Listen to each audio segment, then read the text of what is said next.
Hiszünk abban, hogy szervezetek fejlesztésével, szervezeti kultúrák fejlesztésével hatást tudunk generálni a gazdaság egészére, arra, hogy mennyire vagyunk eredményesek, és talán ezen túlmenve hatást tudunk generálni az egész társadalomra is, a társadalmi jólétre, egészségre, harmóniára. Itt vagyunk 140-en,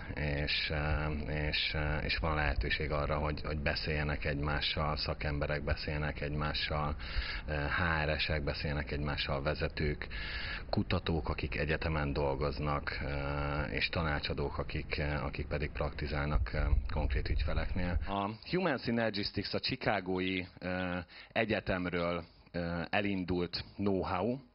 Az egyetemen azt kutatták annak idején a 80-as években, hogy hogyan lehet ezt a témát megfogni egy szervezeti kultúra.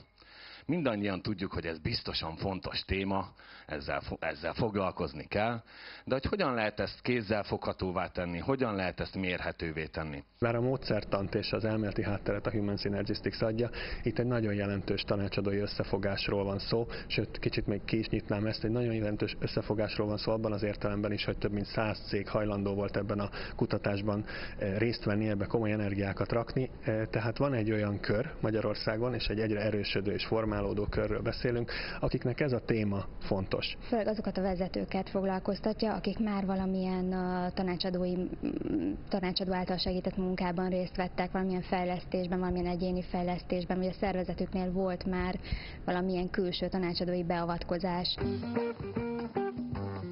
Meg kell fogalmazni, hogy mi az a kulturális értékrend, ahogy vezetni akarjuk a cégünket, vezetni. Ez olyan, a nők itt fogják érteni, akinek gyereke van,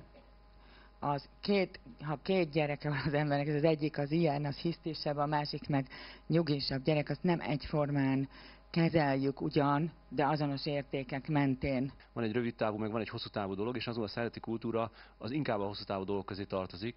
Tehát végig ezeket gondolni, hogy tényleg milyen ember, ahogy is mondta, milyen embert, hova, milyen kulturális dolgokat szeretnénk elérni 2-3 év múlva. És hogy annak ellenére, hogy azoknak az embereknek akkor nem ígértem semmit, azok nagy része most 10-12 éve ugye velem dolgozik. Tehát van ilyen is, de ezt nyilván alakulhatott máshogy. Úgyhogy azt gondolom, hogy azért az életes szerencse is kell, és azt hiszem ez a legjobb zászló talán.